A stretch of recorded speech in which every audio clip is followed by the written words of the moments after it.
Who is the most underrated actor of all time? It's Dolph Lundgren. Correct. Why? Well, because of his spiky hair and his ice-cold demeanor and his big muscles. Absolutely. I must break you.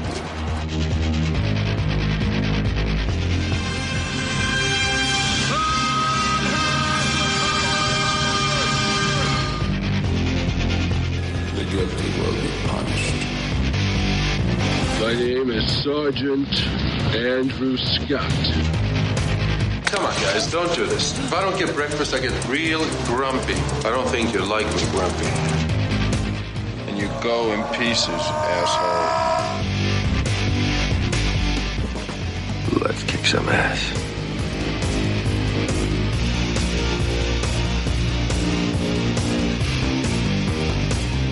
Hello and welcome back to I Must Break This Podcast, the fan podcast taking an in-depth look at the filmography of Dolph Lundgren.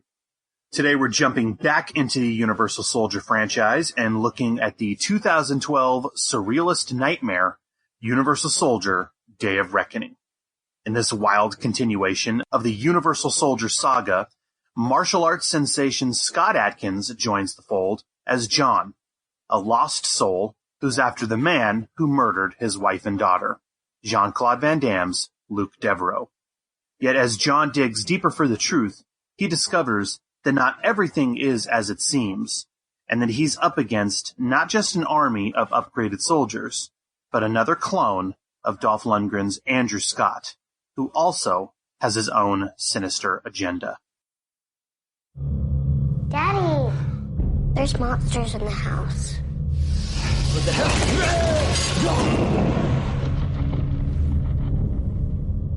No! Run! Created in a laboratory. Programmed to kill. Unnoticed we live among them like ghosts. Waiting for the moment when our oppressors shall be forced to kneel before us! The day of reckoning! Betrayed, they seek freedom. Led by the undisputed Universal Soldier. We're all brothers. We're one. But one man, haunted by grief. You don't remember anything, do you? I had a family. Consumed by vengeance. You tell me who he is. If you go looking for Devereaux, he'll find you first. Unleashes the soul of a warrior.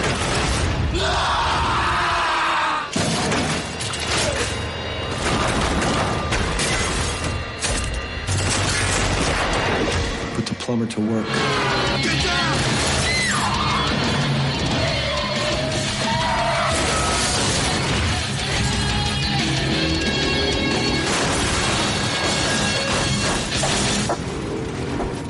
Jean-Claude Van Damme. Scott Adkins. With Dolph Lundgren. In the ultimate battle. Hello, soldier. To the end.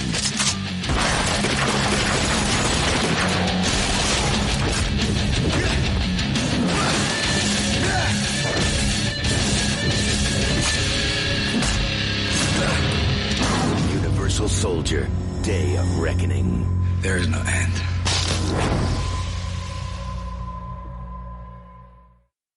I'm your host, Sean Malloy, and joining me to chat this film today is Ben Heighton and Alex Bellardi from the Arnithology Presents podcast. Gentlemen, thank you so much for coming on. Thanks for having us, Sean. Yeah, it's great, Sean. I've been excited about this for a while now. Thank you. Well, I've been excited about this as well. I mean, technically, I'm jumping a few years ahead in the filmography of Lundgren because, you know, kind of like your show, I like to go in chronological order, really examining the actor's career. However, the most recent episode, we looked at Regeneration, which was also directed by John Hyams. And when I got in contact with you guys a few months back, you guys said this was the one that you really wanted to chat about. So it really only made sense. That's kind of why I expedited the conversation, to be honest, because not only did I really want to talk with you guys, but I figured since the last episode was Regeneration, it kind of made sense to make the next one Day of Reckoning. Yeah, it worked out great for us because we didn't really want to wait much longer. I think the reason that we both went for this one is, bizarrely, just after it came out, I think Alex and I, we live in different cities, but we watched it at the same time. Yeah, we did. I think that's right. Yeah. So, I mean, we're both fans of all of those 80s, 90s action heroes, Dolph, Jean-Claude, even Steven Seagal to an extent. So I think, we've talked over the years about Arnie, obviously, which is how our podcast started. And I think we both have love for the original Universal Soldier movie. And I'd seen Regeneration. I thought it was quite good. And then I saw Day of Reckoning, and it's a completely different beast. It's unlike any other film in the franchise, I think. So that's why I'm really excited to talk about this one. Yeah, for sure. I mean, I almost didn't believe it when, we were given the invitation and everything, because when Ben recommended this film to me when it came out, he said, like so many of Ben's recommendations to me are just like, you have to watch this. Like, just don't ask me anything, watch this. And I tend to trust him, and there's a few over the years where he's done that with. But for it just, correct me if I'm wrong, Ben, but this film feels so much sort of on brand, if we have a brand. I mean, our brand is following certain actors across, their careers, much like yourself, Sean. And to have a film like this where our sort of 80s action hero stars are being put into the kind of all the new stuff that has been developed. And if you want the Universal Soldier franchise is, for me, the whole thing, even the shitty films, they feel like a kind of like a sketch of how action films have changed over the years and what we've come to expect from them. And for me, Day of Reckoning is the pinnacle, the merging of, sort of the martial arts films that we see, from the East and then and West merging into this kind of high production quality, action, fiesta. I don't know what to say. It's crazy. It's such an insane film. Well, what's really interesting about it is, I agree with everything that you guys said. I will say the original Universal Soldier film is such a classic, and I'm not going to repeat myself because I've, echoed this on previous episodes, but the original Universal Soldier film is really, symbolic of that early 90s period. And there's so much about it that is just so amazing. I mean, number one, it took two action stars in their prime and pitted them against one another. I can't think of too many other films that did that. With regard to this particular film, Day of Reckoning, it's really interesting because when you hear about it, I think, people either really love it or they hate it. And what's really fascinating about it is it almost seems like the film is purposely trying to alienate fans of the original. Yes. Because it is so completely different from the original. And I will admit, I mean, I'm not going to get to my recommendation, right now, but I will admit when I first saw this film, I was turned off and I really didn't like it because it was, such a different taste and such a different animal than the first Universal Soldier. Regeneration, if you take a look at Regeneration, Regeneration is certainly, much more brutal than the first one. However, it's still kind of, it's still in the same wheelhouse, if you will. You know what I mean? It's still a proper sequel. This film is just completely, on another level, completely out of left field. I mean, it is out there. Yeah, I think this film, if you haven't seen Regeneration, you wouldn't recognize this as a Universal Soldier movie at all. It bears no resemblance to the original movie. I think if you watch them as a trilogy, like the first one, Regeneration and Day of Reckoning, I guess it kind of makes sense, but I do think, I don't know anything about John Hyams in particular, but I do think he was sort of tearing up the rule book and saying, you know what, I just want to make the movie I want to make. And if it means that I've got some brand recognition by tying it to Unisol, so be it. But actually, this is just the film I want to make. Yeah. Yeah. Well, and actually, before we really get rolling, I have to ask you guys, because I've listened to quite a few episodes of your podcast. Tell us real quick about the Arnieology, because I mean, you guys essentially do kind of what I've been doing, and you guys each season, you guys pick a new actor and you guys go through that actor's entire filmography, film by film. So if I'm correct, season 1, you guys focused on Arnold Schwarzenegger. Season 2 was Tom Cruise, and currently you're at Keanu Reeves. Is that right? Yeah, that's exactly right. Yeah. So I guess my number one question there is, I mean, what has inspired you to pick certain actors for each of these seasons? Is there inspiration? It's too strong a word. Yeah. I mean, the Arnie, the way it started was Alex and I went to university together, and when he invited me around to his flat for the first time, he had 3 DVDs on his shelf. One was David Blaine's Showman, which we all had that DVD, right? Yeah. The other was Denzel Washington, Russell Crowe masterpiece, Virtuosity. Amazing. And then there was Terminator 2 in this beautiful Steelbook limited edition release.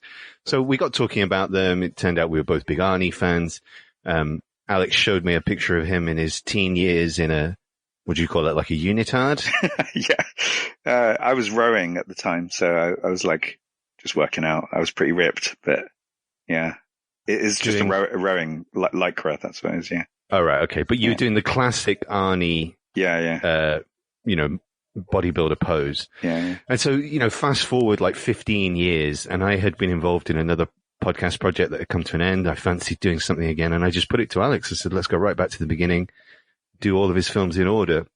And then once we'd done that, that took about a year or more, to sort of get up to speed doing them in chronological order. We had a good time. We had a fan base. We wanted to keep going. And Tom Cruise just came out of nowhere. We kind of wanted to do Sigourney Weaver, and then we realized, well, actually, Tom Cruise is got a really, really good body of work. And that was brilliant. I really, really enjoyed that. And it gave me a different kind of appreciation for Tom Cruise.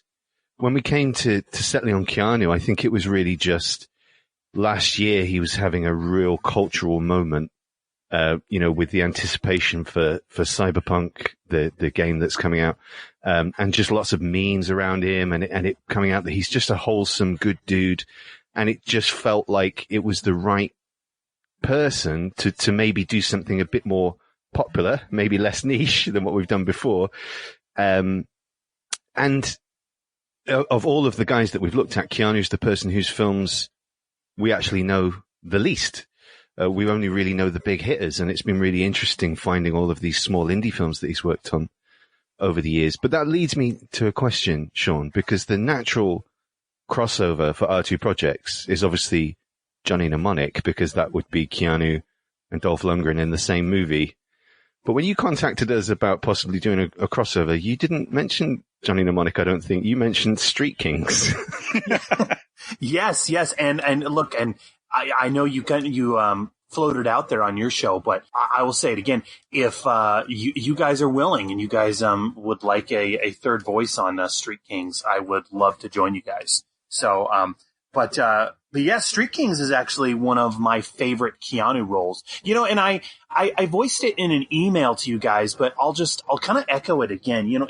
It's really interesting. I think Keanu Reeves has had a fascinating career as well. Yeah. And if you really think about this, and maybe most of the credit should go to his agent, I don't know. But if you really think about it, we can really chart Keanu Reeves as being the action star or actor, if you just want to call it an actor. But we can chart him as being the one who has really reset the action genre 3 times. Because if you really think about it, okay, when he did Speed back in 1994, 95 or whatever, that was the film that kind of showed audiences that the action heroes did not need to be the big, muscly guys like Arnold and Sly. And so when Speed pretty much set the action genre in a new direction. And suddenly guys like Arnold and Sly were kind of reeling from that a bit.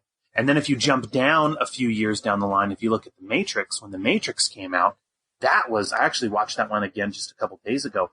Matrix completely broke the rules. And so if you look at the action genre there, you suddenly had a lot of, what did they call it? Wire fu. You know what I mean? You suddenly had a lot of wire work, and a lot of action movies were kind of using that bullet time aspect. And then if you jump down a few more years down the line, you go to John Wick, And once again, Keanu Reeves reset the action genre, because what do we have now? We have action movies are kind of trying to ape the style that we saw in John Wick. You know what I mean? And so it's really amazing. I guess we can say thank you, Mr. Reeves, for continually putting the genre into a new format. I think, absolutely. Thanks, Keanu. If you're listening, we love you. Get in touch at the Ornithology. Yeah, but, of course. He's just, for me, he's the perennial comeback kid. He's been, underestimated since day one. And whenever his career seems to be at its lowest ebb, he seems to come back with one of his biggest hits. And those films that you've mentioned are exactly it. He became an action hero with Speed. He wasn't up to that point. He'd only done Point Break in the action genre before that. He absolutely lifted himself up from what was becoming a career rut, or indecision at least, in the end of the 90s with The Matrix, which completely revived his career. And again, sort of hit the doldrums again around the end of the 2010s. And just blew everyone away with John Wick again. And maybe you're right. Maybe he has just got the best agent in the world, but it's something that we're continuing to chart. And by the end of the Keanu Copia, hopefully we'll have some sort of thesis about the genius of Keanu. Yeah, it's one of the things that I've learned doing this season with Keanu. I think we sort of stumbled upon it. I think it's Ben's credit for picking it out, is that we thought that Keanu was, an A-list action star who had like lulls in his career where he would do independent movies. But having seen some of these other films that just weren't even on my radar, we realized that through discussion is that he actually he prefers doing those independent films. Like, it seems to be what he wants to do, and that he does the bigger films either just because, or for a paycheck or whatever other reason, or he is attracted to the projects genuinely. But it's very strange for me to see it the other way around, because that's not the Keanu I knew.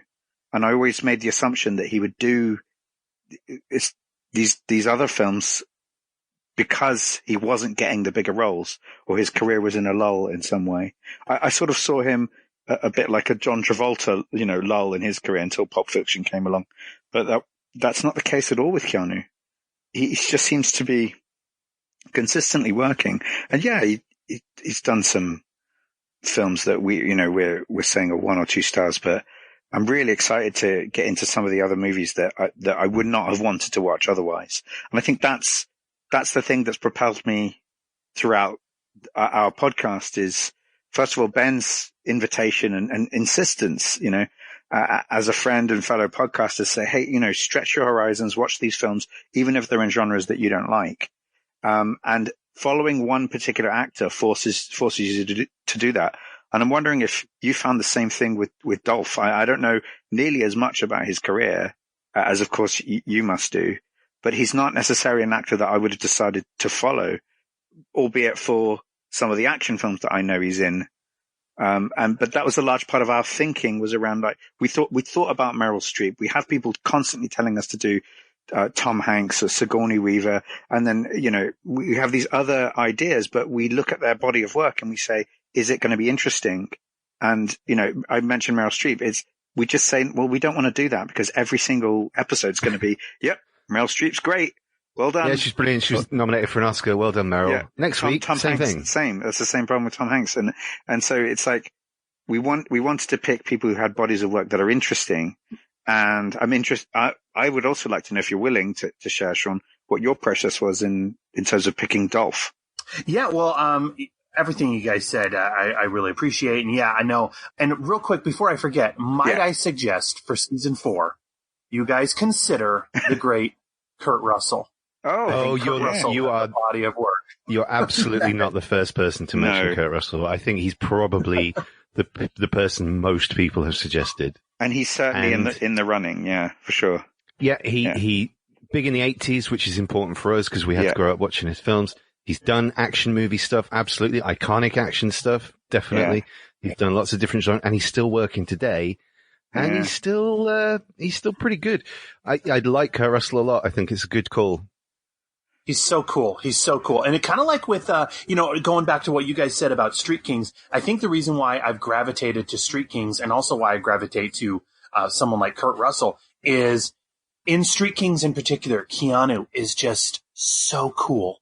I mean, he is so badass. I've used this analogy before. Right. On the show Seinfeld, there was the episode where George had a man crush on Tony, who was Elaine's boyfriend. Yeah.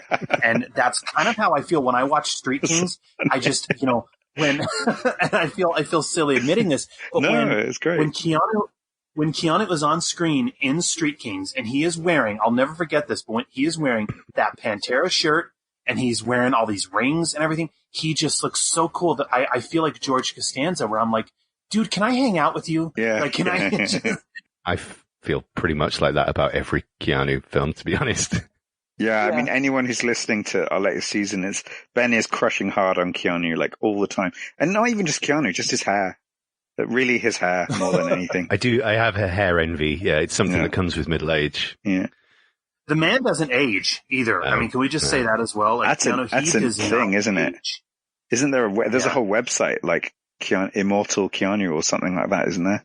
About tracking how there's like pictures of these old pictures of Keanu, like oldie pictures of people that look exactly like Keanu. Have you seen this? Have you come across this? Oh, Sean? like he's a time traveler. Yeah. Yeah. Have you seen that, Sean? Yeah. It's crazy. Bits of it. Yeah. No, it's amazing. But to answer your question about Dolph, he's been. I mean, I've said it before, and I'll say it again. He has been my favorite since I was a real little kid.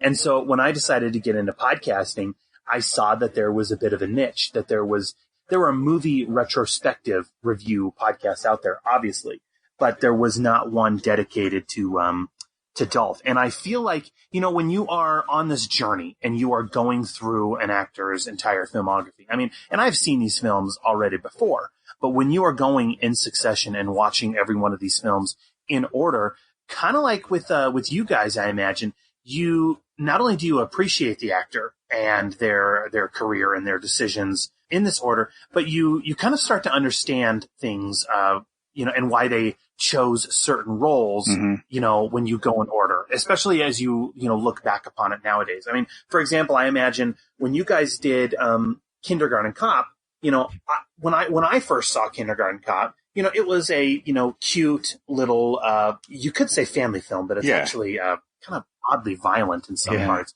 But when you watch it, it's just, this is Arnold. He's a big teddy bear. But what's fascinating about Kindergarten Cop is, correct me if I'm wrong, I probably should go back through this, but that was one of his first attempts at comedy. And then I believe he followed that up with either Total Recall or Terminator 2, if I'm not mistaken. So he went from I think it's either side.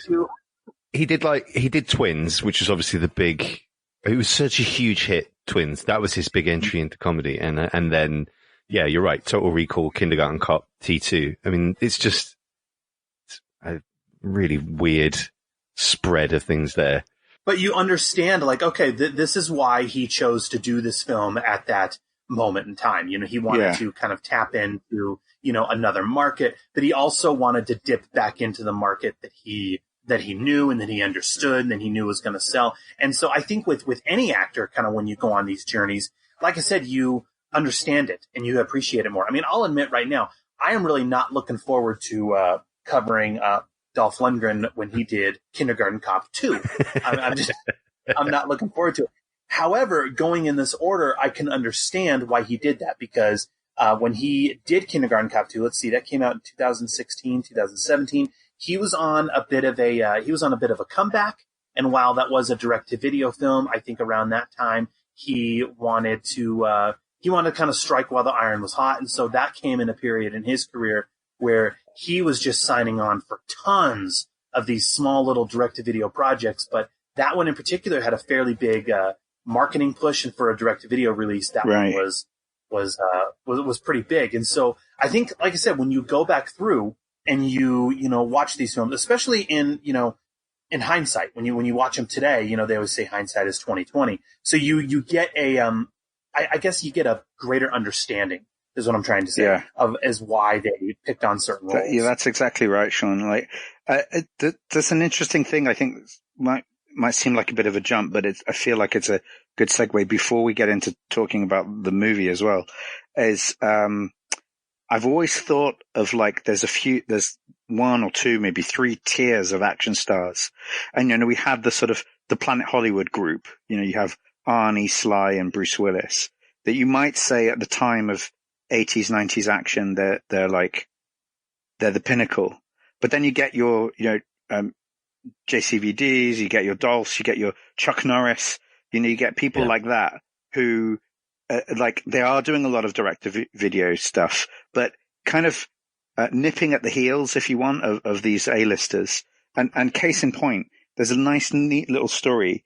And like you, Sean, I love the original Universal Soldier. Like, for me, it is the one of, if not the quintessential action films of the time. It's got everything in it for me.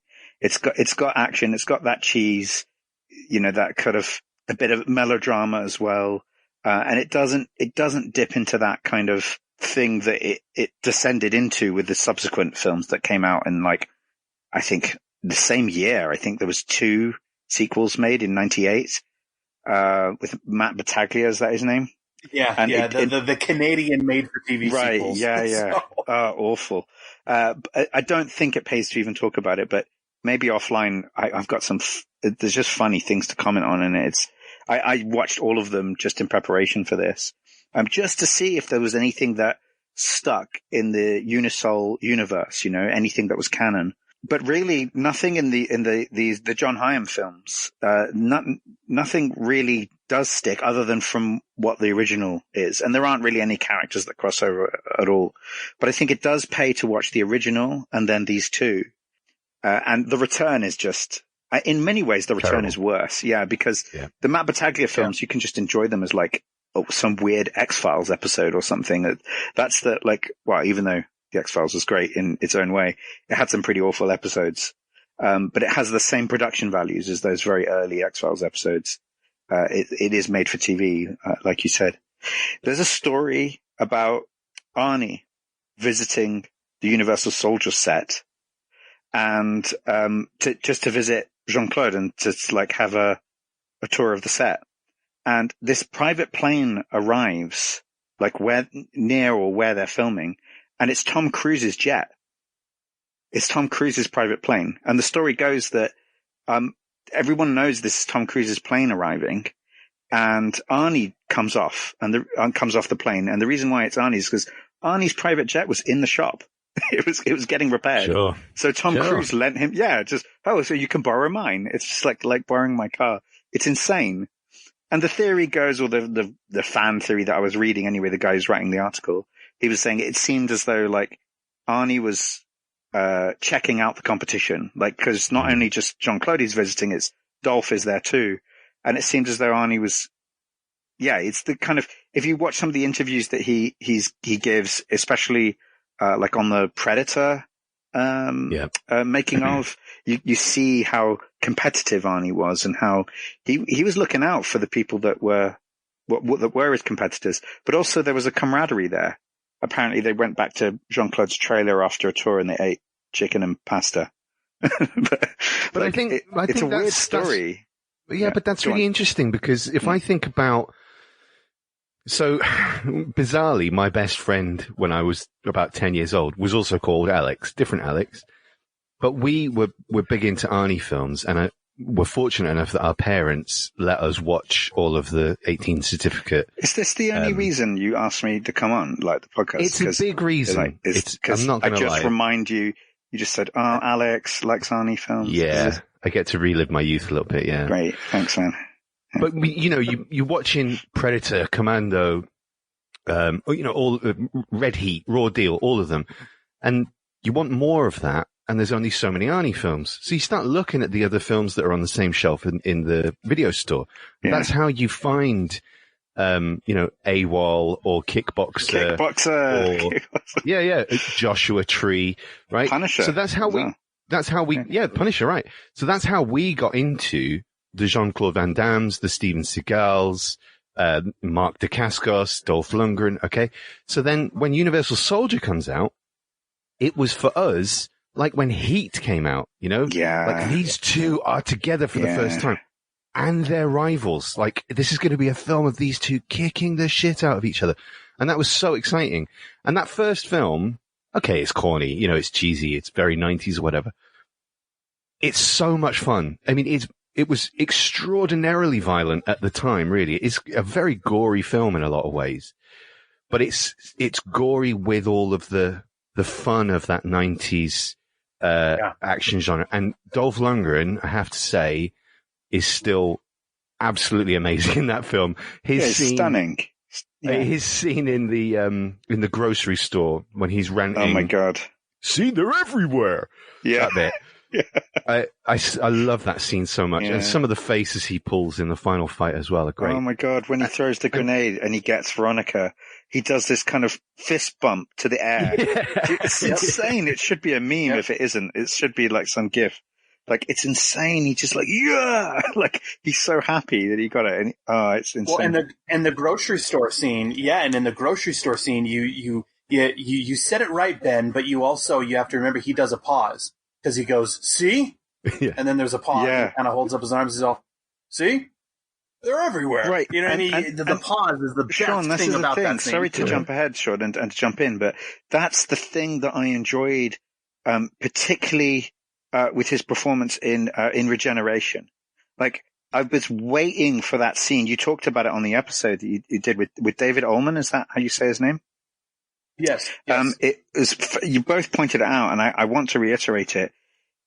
I'm waiting for this moment. I'm waiting for this scene because I've seen the original Universal Soldier thing with the ears in Vietnam, and he's talking into the ears like, "Can you hear me?" You know, it's like there are these cheesy quips that are in it, and I do think that Regeneration is a Universal Soldier film. I don't think it's too much of a departure. I think it's midway in between the original and Day of Reckoning. But if you look at the original Day of Reckoning, they're very different films. But I think that Regeneration sits in the middle. It bridges the gap between them, and it bridges the gap between the transition that you see the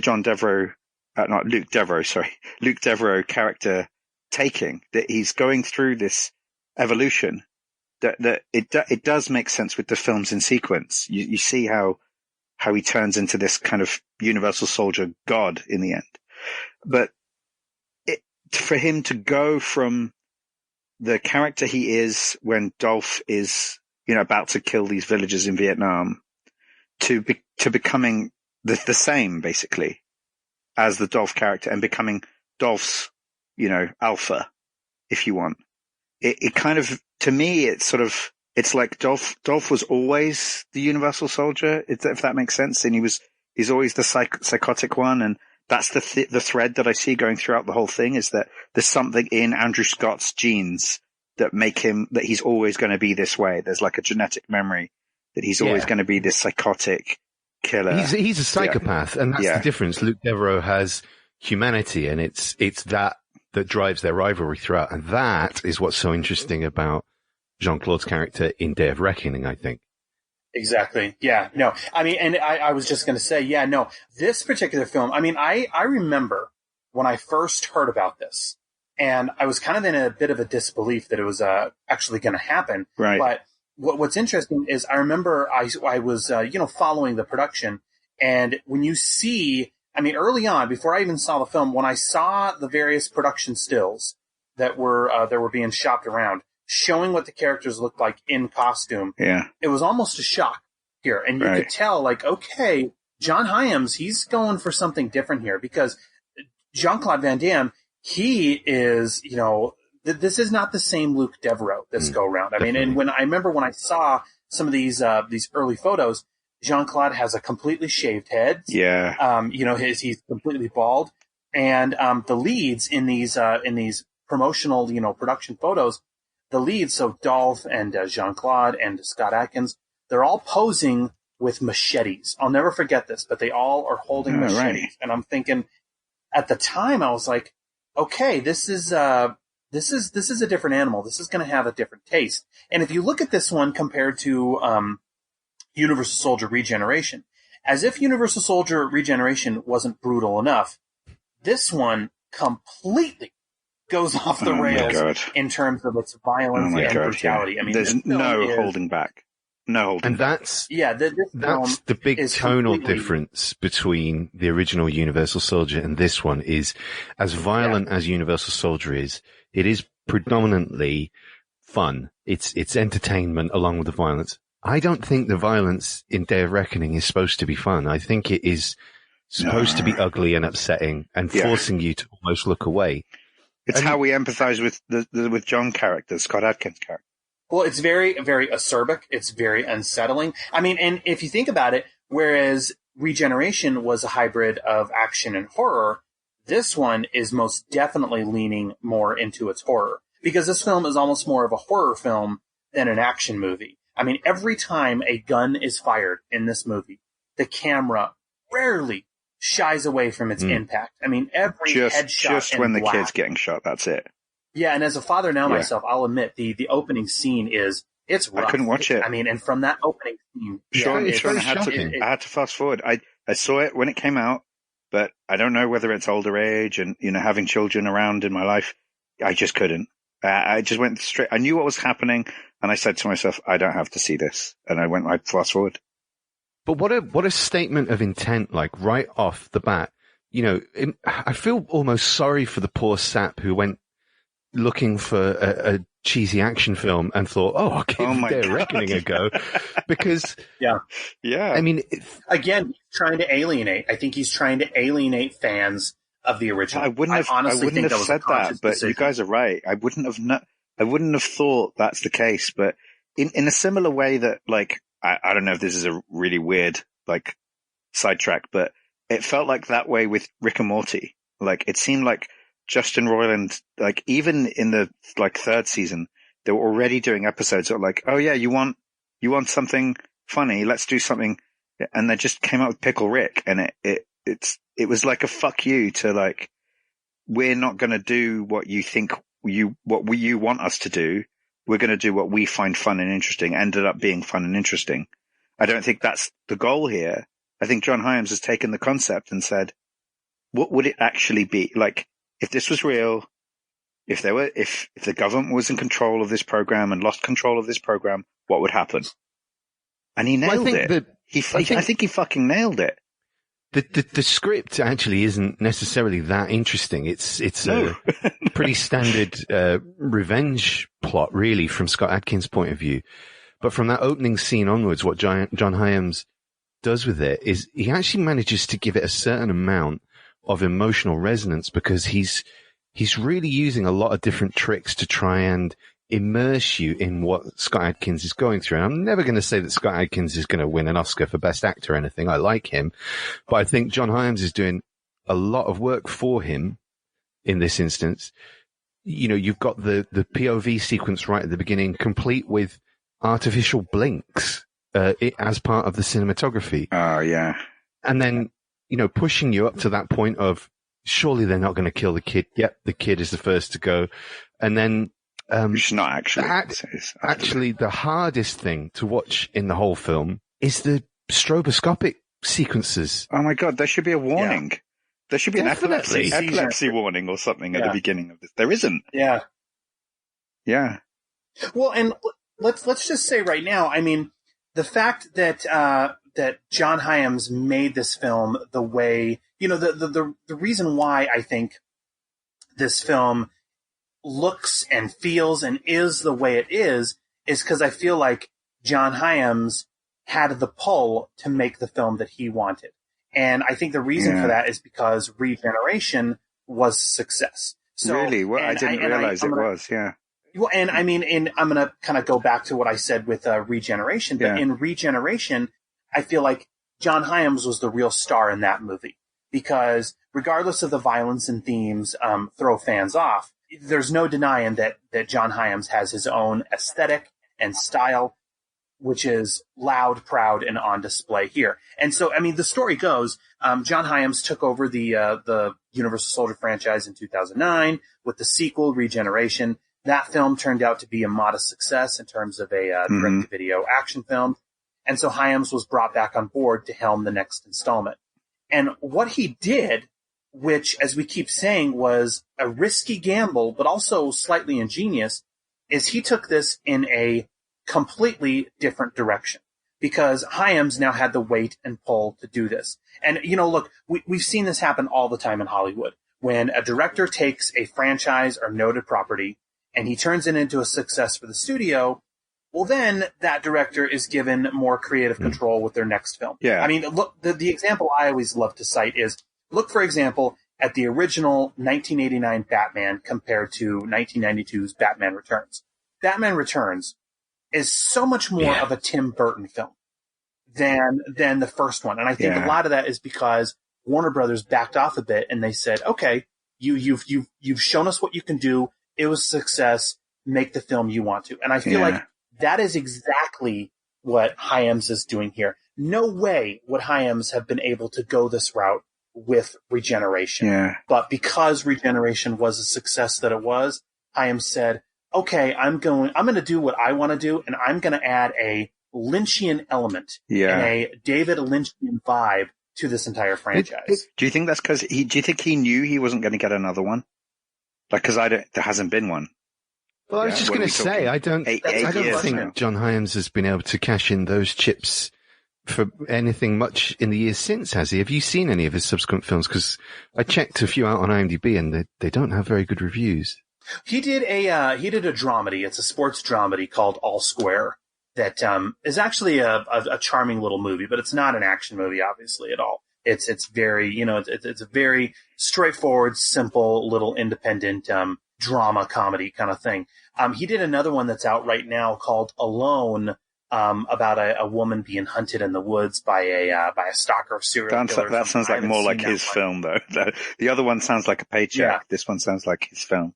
The guy is talented, and it's very clear when he is shooting a film that he has his own style, and like I said earlier, that he has his own aesthetic, which he loves to display. He did another one with Jean-Claude Van Damme. That was the one I was interested in, but it sounds terrible.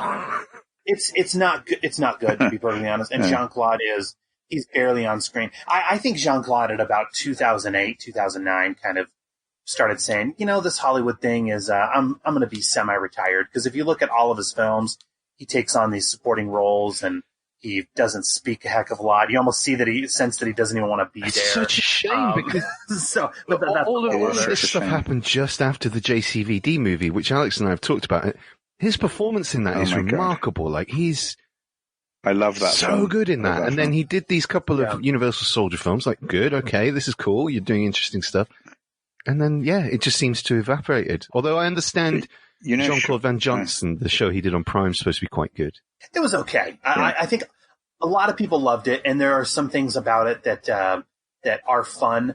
I personally was not as enamored as some with it because I wanted a little bit more out of it, to be perfectly honest. I don't think 6 episodes, I think it was 6 episodes, if I'm not mistaken. I don't think that was nearly enough. And I feel like the 30-minute runtime of each episode was not enough to really, to have fun with the concept. But I think it was a valiant effort, and he definitely has fun with his with poking fun at his career and his image over the years. But with regard to his direct-to-video output in these films, if you look at his look at the end of Day of Reckoning, which we're going to be getting to, it is out there, it is bizarre. But even though he has this wild look, he doesn't speak really at all in this film. And so you have to wonder, it's kind of like, Jean-Claude, do you even want to be here anymore? Do you even want to be doing this anymore? Like, what is going on? Yeah, it's weird. I think it might be, I think, so you said a bit about this on your previous episode, Sean, which I really enjoyed it, by the way. Just like, I thought it was a really good analysis of the Unisol franchise as well. And you and David pulled out some points, especially that there's the thing about there being no real protagonist at all in Regeneration, and it's the exact opposite in Day of Reckoning. There's only really the protagonist, and that makes Jean-Claude's part in it, the way he plays it, make much more sense. He is this kind. He's a ghost, and the character in Day of Reckoning makes sense. He's a ghost. And so while we might be disappointed in not seeing more of Jean-Claude, it fits with whatever contractual obligations he had or whatever he was saying he wanted to do. Like you guys pointed out, his, 15 days of filming or whatever he had contracted. And it was sad for me to hear that, because I'm not saying I disagree with the analysis. It's probably true. I don't know nearly enough about how these things play out to know what's really happening. But it suddenly made sense of why he was doing so little on screen. And I don't know how much of that was because Jean-Claude started to phone it in his career at the moment, and he's just again taking a paycheck, or it's John Hyams saying, no, I want you to play it this way. I want you to basically not be there. Well, I think part of it is also it's the character demands that. Obviously, as he's got older, I think he's in his 60s now. But even on this film in 2012, he was really struggling with the action choreography, I think. You can see it's not him in some bits. Because Scott Adkins is half his age. It's ridiculous. He just couldn't keep up with him. And they're doing that thing where they speed up his punches. I don't know what it's called. There's a name for it, isn't there? Speed punching? Speed punching. Yeah. Speed punching. No. But I can't help but wonder why, whereas, Jean-Claude's, his look at the final, in the final fight in the film, where he has his head painted, what is it? The top half of his head is painted white. The bottom half is painted black. And while it is bizarre and it certainly, leaves an impression, I can't help if, one of the big reasons why they did that and they applied that makeup to him at the end was to make the use of doubling. Definitely. So they could bring in this. I mean, that's the best reason I think it even looks like, it actually looks like a black guy. When I was I paused it and I think that his double isn't even a white guy. I think it's a black guy. Maybe that's just because of the shaved head and the angle I was looking at it. It just didn't look like it was, it looked like his double looked nothing like. They got Michael Jai White back. Can you imagine if it was a Michael Jai White thing? Well, Alex, you said something that, let's just get to the protagonist of the film. Right. Because this particular film had an $8 million budget, which compared to the $23 million budget of the first one, nearly 20 years prior, is pretty small. And so, like Regeneration, because the budget is so small, I imagine they could not afford the two leads, the two who essentially get top billing, which is really odd. Jean-Claude Van Damme and Dolph Lundgren, they're going to be absent for a good majority of this one. And so what Hyams did, which I loved, which I thought was very wise, because in Regeneration, there really wasn't a single protagonist to follow. So with this one, John Hyams said, okay, we need a protagonist. If the big action guys are only going to be in 3 scenes, which I counted, I'd be surprised if Dolph is in this movie for more than 6 minutes. Same thing with Jean-Claude Van Damme. Day of Reckoning certainly gave us a protagonist. And what's so cool about this, okay, you're in the headspace of John Hyams, who is a compelling and tough lead who can hold their own against guys like Jean-Claude Van Damme and Dolph Lundgren. Enter the amazing Scott Adkins. Now, I have to ask you guys are from England. Yeah. Is Scott Adkins a national treasure over there? Sadly not. No, he isn't. I don't think he's any better known over here than he is anywhere else in the world, actually. The only thing I'd say is different is he probably gets a little bit more press when his films come out here because he's a very zealous advocate for any movie that he puts out. I've always thought Scott Adkins... He's directing now, isn't he? Oh, he does all sorts, yeah. And he's very well regarded in the industry as well. I think him and Michael Jai White are actually best friends. They've done a bunch of movies together. I've always thought Scott Adkins is what you get if you cross Ben Affleck with Jason Statham. Yeah, that's a good one. Yeah, no, that's exactly. Well, I mean, and in this one, I mean, he makes it excusable, the fact that, okay, if guys like Van Damme and Dolph are going to be largely absent from this movie, it makes it excusable that you're going to have Scott Adkins, a guy like Scott Adkins, take the lead in a film like this. Yeah, you're totally right. Okay, so I'm just going to come right in and say it. There's visually, I wouldn't say that I enjoy watching everything that I see on screen in this movie. However, this is the kind of, I said it before, it's like, for me, this kind of action film says, let's take a cheesy 90s concept, early 90s concept action film, and let's say, what would it actually be like? And you see it in Regeneration really clearly. There are pregnant pauses where in a 90s film, there would have been a quip of some kind. Like when Jean-Claude just blows up, the, Andre character that, I don't know the character's name in. He's just the NGU. Regeneration. He's just called the NGU. Yeah. He's the NGU. Right. Yes, yeah. Just the NGU. Yeah. That's all we need. Yeah. He just explodes. And there's this pause where he stops, looks up at the kids that are on some kind of catwalk in this complex, in this industrial complex. And he should say something like, see you around. See you around, or some quip that doesn't even anything that would be, but it doesn't happen. And I think there's lots of moments where that would have happened in 90s films to sell that kind of cartoony action style that we had become accustomed to.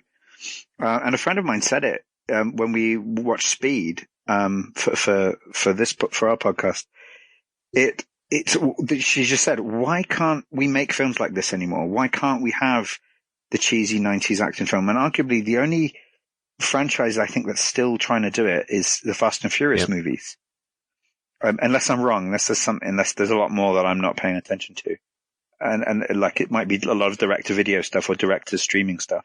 No, but I think Sean, that goes. Do you know what I'm talking about? I actually think that goes back to what Sean was saying earlier about Kindergarten Cop. Is that was the beginning of the R-rated, violent action hero starting to appeal to the family audience, and now, with the exception of the occasional John Wick, which certainly doesn't do the business that a film like Mission Impossible does, the really successful films have to be aimed at a family-appropriate audience, is what I'm trying to say. So I think the super violent action hero is kind of a relic of the past because there isn't as much money anymore. And that's why you find it in films like this. And that's why Scott Adkins is not as big as Van Damme and Lundgren were back in the 90s, because that market isn't there theatrically anymore. Well, and something else, I mean, going back to kind of what we were talking about earlier about how this film is so completely different from the original. Something else that Hyams is doing here with this one, and again, people are really either going to love or hate. If you're a fan of the original, you're probably you're not going to like this. But something else that Hyams does here is he is making Luke Devereaux the hero from the previous Universal Soldier films. He's making him essentially the primary villain, at least so we think. And I will say, now that is a bold move to turn the known hero and the actor who always plays the hero, especially in a particular franchise, into such a menacing villain. I mean, I remember back in the 90s, when I read comic books, it wasn't even a story arc, but there was a really bold move in DC Comics. If you ever read the Green Lantern comic series, there was a thing where they brought in a new Green Lantern and they made the traditional Green Lantern, Hal Jordan. They made him the villain. And I distinctly remember this.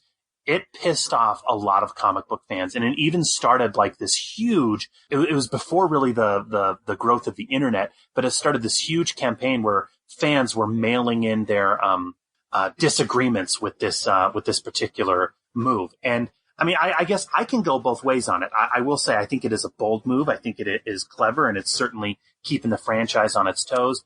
But at the same time, it's kind of like, man, you want to make the hero suddenly the main villain? Like that's some moxie. That's some balls there. I like it. I really like it because I like it probably because I think it's the reverse of what they did between Terminator and Terminator 2. I think it's a similar move, but it's in reverse. And you hesitated there, Sean, when you said Jean-Claude at least were led to believe that he's the villain, and I'm not sure he is. I think if you study the film not even too carefully, I think he says it quite explicitly at the end, and the way he acts at the end, he's still got that Unisol programming. He's going to fight if there's a fight on, you know, and he is the Luke Devereaux that we see in the cafe who just suddenly in Regeneration that gets that red mist and just beats up that guy who's coming towards them. And actually you still don't know. It's left unanswered, like who that guy was. Maybe he, you know, they come in afterwards. And again, I'm sorry, I'm talking about the film from your previous episode, but he beats that guy up in the cafe with his doctor, therapist person there. And then the next scene or a few scenes later, these guys are coming in to like busting into his home and kidnapping him, to like induct him back into the Unisol program to go after, the Andre, the Pitbull character, you know, the NGU. And it's like this, he is throughout all the films, he's got this sort of reluctant thread, the Luke Devereaux character. He's trying desperately to hold on to some semblance of his humanity. And you see at the end of Regeneration, he just loses it. He just gets up and runs away and says, I'm going off. It's the sign to say I'm going off on my own. So the next time you see me, I'm going to have my own fucking army. And you know, he takes over a sort of a rogue faction of the Unisol program. And I think it's a brilliant telling of the story. Like I really enjoy the original film, Regeneration and Day of Reckoning. In terms of storytelling, I think that, and even the evolution, even the different styles and how Regeneration bridges the original and Day of Reckoning, I think, and with the ending as well, where it goes, it's this is me just nerding out completely, Sean. You take the idea and the concept and you push it further and further. And the ending of Regeneration, the ending of Day of Reckoning is probably one of my most satisfying endings in a franchise that I've ever come across. I was so satisfied by the ending. It all made sense to me. All these questions I had fit in.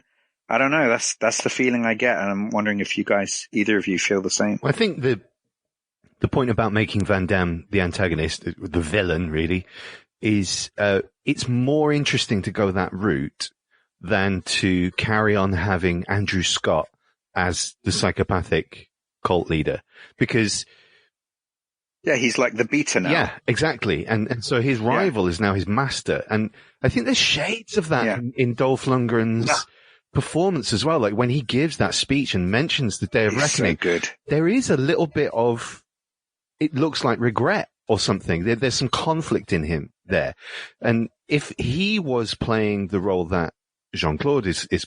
You mean when it goes off and you see Jean-Claude regret in Dolph's face, or when it goes off and you see Jean-Claude like he's got his head in Dolph Lundgren's face, because he's rallying the troops for this cult leader, and they're all throwing their fists in the air, and he doesn't look like he's actually 100% into it. I think anyway. Maybe I'm just reading into it. Maybe he was just tired that day. I don't know.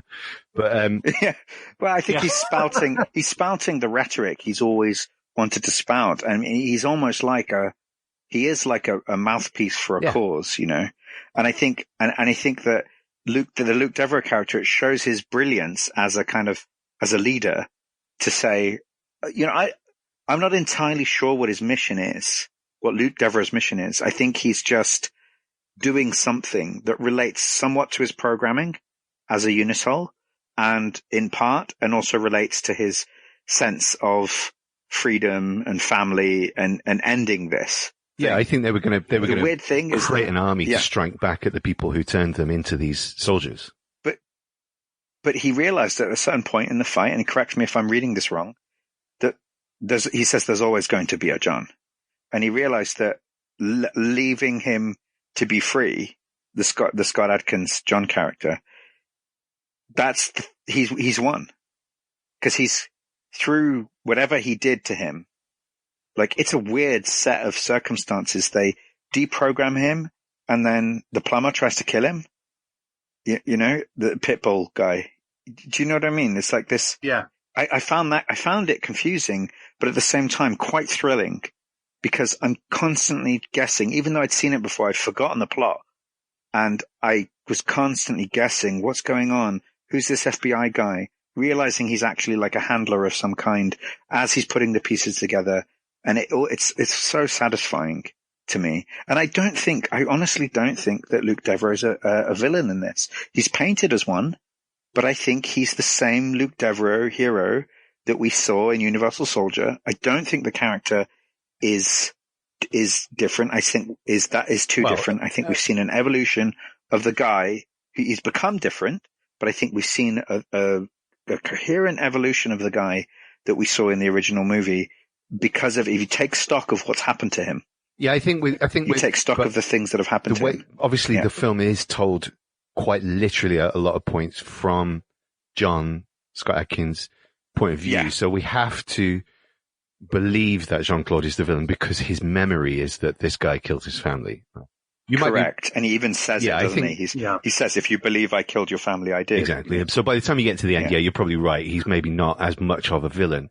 But I think that's, again, one of the interesting things that Hyams does in this film, like by giving you, he's trying to give you some of the sensory input that John has it's almost like a scene from Memento when he goes back to that house and he's remembering his wife's neck and all of that. And that's the stuff that is non-standard that I think is really interesting in this film. And I don't think it's 100% successful. I think the film is too long and too slow in a lot of places, but his references, as a filmmaker are not really action film. I think there's a bit of John Woo in the sort of artificial one-shot take at the end when Adkins is just destroying fools. Yeah. But really his references in this film are destroying fools. The Manchurian Candidate. There's a bit of The Shining in the middle, and certainly at the end, Apocalypse Now. And if you look at what those, I don't think those are just idle references, the nods. They're not just little nods. Right. They're central. They're central. Manchurian Candidate is about a totalitarian government takeover using war heroes as biological robots for politically motivated assassinations. Totally. The Shining's ghosts of the past driving the haunted to commit mindless murder. And then Apocalypse Now, you have these AWOL soldiers now serving a messianic cult leader. And the government that they once worked for is hunting them down with extreme prejudice. These are, very cine-literate references that Hyams is making. And it's strange in a way, actually, that it is actually satisfying as an action film, because I don't think he's particularly interested in making an action film. Maybe I'm wrong. I think he's interested in making like a political psychodrama, and I'd really like to see him go down that route. I think that's why I like it. That is why I like it. Which can we just say, this is extremely bold. I mean, I think that's the word that I'm going to keep coming back to. Yeah. But these are all bold decisions that you would not necessarily see in a Universal Soldier film. I mean, let's just say that you would not see these kind of creative touches. And you kind of talked about it already, Ben. But it is very clear that they're turning the Luke Devereaux character into a Colonel Kurtz here. I mean, because what we later find out is, I mean, you guys already kind of touched upon it, but Devereaux has started this separatist military group that's composed of Universal soldiers. What he's doing is he's pretty much taking them in and providing them with what is it? It's a serum that essentially breaks them free from their government control and allows them to think for themselves, which is ironic considering they're all following Luke Devereaux. They're potentially all NGUs. Yes. Yeah, I think so. Do you have that reading? Yeah. Yeah. Okay. Yeah. And whereas in the original Universal Soldier film, he was just an innocent Vietnam soldier who just wanted to go home. Here, he's this. They're playing him as this higher power deity who all the zombie soldiers look to for salvation and wisdom. And what's also interesting, again, Ben, I agree with you completely. I love the fact that they are making Luke Devereaux's second in command now Andrew Scott, who was his mortal enemy from the first one. And we can assume that Luke Devereaux has also turned Andrew Scott, who, like we said, is now fighting alongside Luke and helping recruit these wayward Universal soldiers. Obviously, this is just another clone, seeing as how Luke Devereaux blew the head off the last Andrew. How amazing. Like, I want to hear, Sean, what you have to say about Dolph's deaths in this franchise. I mean, he just gets the most amazing deaths. His death in this is awesome. His deaths are It's amazing. And actually, before he even gets this death, I mean, again, like I said earlier, Dolph is only in 3 scenes in this film. He's in the scene in the brothel. He's in the scene where he gives this speech, and then he's in the scene, the final fight against Atkins. Yeah. But before we get to that fight against Atkins, what's cool is I love that speech, and I was going to play a scene. Cool. I was going to play that speech here in a minute. Great. But what's cool about that speech that he gives the soldiers, it's weirdly prophetic in a lot of ways, because it's almost kind of like this televangelical speech that never once, it's really kind of cool, because if you notice, he never once mentions Luke Devereaux by name, and he keeps referring to him as he. Just he, as if him, Luke is this. Yeah, almost as if Luke Devereaux is his this name is power. Robert Paulson. Again, his name is Robert Paulson. Again, this is bold. This is bold. Definitely. My brothers, let's not forget the moment of sickness. Our thoughts interrupted by unfamiliar voices. We were merely arms and legs, moving to the directive of another mind.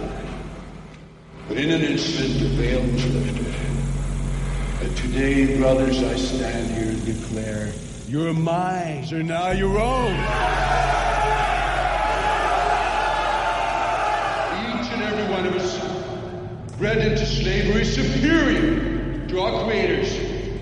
They gave us nothing inside, but the void in our soul, the curse that binds us together, brothers. But then he came along. He turned the curse into a blessing. He is the inspiration. He's the light that set us free. We are his eyes and ears, and soon we shall multiply 10, 20, 100-fold. We, pioneers, will spawn the first generation to be blessed with free will, taking vengeance upon those whose arrogance wants to soothe our servitude. With each passing day, we grow stronger, digging deeper into the outside world. Unnoticed, we live among them like ghosts, biding our time, waiting for the moment when our oppressors shall be forced to kneel before us and pay for their sins. The day of reckoning!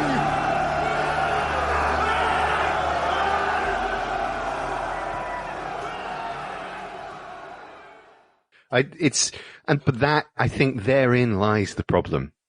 I think who is this film really for? Obviously it's for us three, but I don't think your average Universal Soldier fan is going to come out that satisfied by this necessarily, because I do think it has pacing problems. It is too weird. It is provocative, in its filmmaking style and in the content. But I really admire that, because what Hyams is doing is he's taking the established brand, the established name recognition, and trying to evolve it and trying to take it somewhere else. And I don't know. I think it's better to swing and maybe miss a little than to just do another old retread. I agree. I mean, the way I'm seeing this is like Batman Forever versus Dark Knight. Batman Begins. Let's say that. Yeah. That's how I see this. It's like if you were a Batman Forever fan in whenever it was 1995, it's like, and you like that kitschy stuff. You might even like the Arnie one. I can't remember what it's called now. Batman and Robin. Is that it? Yeah. And it's like you might even like that one. It's like, fine. I'm not going to get into it now. But if that is the Batman that you like, you will be disappointed by Batman Begins or the Nolan trilogy. Yeah. It's not going to do the same thing for you. But if you're a kid then and you're looking for something a bit more adult, you might actually say, yeah, you know what? I like this darker spin on it. And that's how I'm experiencing this with the Unisol franchise here. Because, again, the thing that I'm enjoying more about it isn't that just, oh yeah, I get to see another Universal Soldier movie. Like, even though I'm a fan of the first one, and I get to see one maybe with better production values and that's not as crappy as the other ones, which I had seen them all already. It's it's that the character, I think that even as much as you two are saying, I'm sorry to sound like a broken record, that it's such a departure from the original, I don't see a bad evolution of the characters. I see them as a natural progression of, you put these guys through these places and you put them in this universe. This is what's going to happen. I see Andrew Scott, the Dolph character, as finally living out his dream. Like, this is what he always wanted. This is what he became in Vietnam. And Vietnam was like an unleashing of him. And he was never allowed to fully unleash as this prophetic, speechifying maniac. And Luke Devereaux just literally set him free. And I think if there's a theme in this, not necessarily regeneration, but in Day of Reckoning, it is saying, like, you're a slave, set your mind free. I'm not trying to go all Matrix on you guys, but do you get what I'm trying to say? That there's that, if you unleash these characters and you let them be completely free, this is what they become. There's sort of like this natural, they descend into some kind of natural order. So you get the alphas and the betas and there's some kind of evolution. And I think that that's exactly what Luke Devereaux realizes when he concedes and he realizes, oh, he's achieved his mission. He's that smart. He's that clever. These are enhanced soldiers. They also have intelligence. And for me, that he doesn't care anymore about life. He doesn't care about the life of his troops. He cares about the mission. And when he realizes that John's going to actually complete his mission for him, he concedes. He's just like, yeah, you're going to go ahead and do that. And he takes over the Unisol program, and then it's certainly a fascinating note to end on when he just stops fighting. Like, Luke just stops fighting and he says the fight never ends. There's always another job. That's a really interesting, and the coda of him going and finding, is it Gorman, Agent Gorman or whatever? I kind of want to see the next film now. I want to, I do want there to be another one. But that's my point. I guess the issue with that as a franchise is that there isn't really a requirement for there to be Andrew Scott and Luke Devereaux in the story anymore. Their stories have ended. Now it's about Scott Adkins. I don't mind. Yeah, Scott Adkins can take over, surely. How do you feel about that idea, Sean, that the torch can be passed from Dolph and Jean-Claude onto Scott Adkins as like he's now the Universal Soldier? How do you feel about that? I loved it. I mean, and if anybody could do it, and if anybody should do it, I think it's Scott Adkins, much more so than a Matt Battaglia. Right. Let's be honest. Don't. But poor Matt Battaglia. I mean, and we see this. Supposedly a Creed 3 is in the works, and they're going to be doing that without Sylvester Stallone. And so, I mean, it's a delicate balance, and you kind of wonder, okay, well, should they do another movie if there really aren't any real central figures or characters from the original to continue this? I mean, I think it can be done, with the right writing. I think, I hate to keep going back to this, but while it is such a bold direction, and it is, such a creative angle to take this particular film, as I was watching it, what's really interesting is, okay, if you take a look, for example, at the Terminator franchise, okay, when I go into franchise? Never heard of it. Yeah. When I go into a new Terminator film, a new Terminator sequel, I know when I go into it, okay, yes, it's probably going to take place in a new locale. There's probably going to be a new villain here. I know that it is going to employ something new. However, in the end, I know that it is going to have that, it's going to have that iconic theme. And I know that somewhere in the third act, we're going to see Arnold, and he's going to be tattered, and his face is going to his face is going to have that. It's going to be half Arnold, half endoskeleton. Yeah. Same thing with a Rambo movie. I know going into a Rambo movie, granted, in the latest one, he may be battling a Mexican cartel. He may be, going to Afghanistan. But I know at the end of the day that he is going to, at some point, have his signature bow and arrow and a big knife. I see what you're saying. We're going to he's probably going to rip an organ out of somebody's body with his bare hands. Exactly. Exactly. No, I know that going in. And that's, I think, my issue with this particular film is John Hyams is saying, nope. Yeah, I'm not going to do any screw of that. you, fans. Yeah, okay. No, I concede. Of course, that's true. And yeah, I mean, we didn't even get. Correct me if I'm wrong. Yeah, we didn't even get the eyepieces or anything like that in. Did we? Oh, we had them drilled into the skull in Regeneration, didn't we? That was horrific. I concede that point. You're absolutely right, and I know I keep going on about how I feel like this is a natural progression in terms of fans. Yeah, that's definitely what's going on. It is conscious. There's no way no one told him, like, you're going to piss off the fans. Like, yes, he knew. Like, he totally knew. But again, he had the pull, and he's an auteur. He's an artist. He had the pull to do this. I mean, and you were saying earlier regarding Batman and Robin. Batman and Robin is charted as being where the series pretty much stalled. Yeah. Or excuse me, it's charted as being the film that stalled that entire franchise. And by all accounts, it is terrible. However, I will say, I will go to bat a bit for Joel Schumacher, because if you take a look at it, again, kind of going along with what I said earlier about Tim Burton, okay?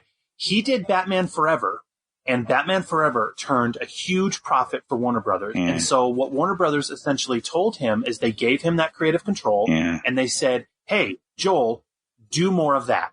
And so what Joel Schumacher did with Batman and Robin is he did more of that. He applied more of that same aesthetic, more of that same style, and he made it more his movie. And so while a lot of people like to shit on Batman and Robin, and again, I want to stress, a lot of that is deserved.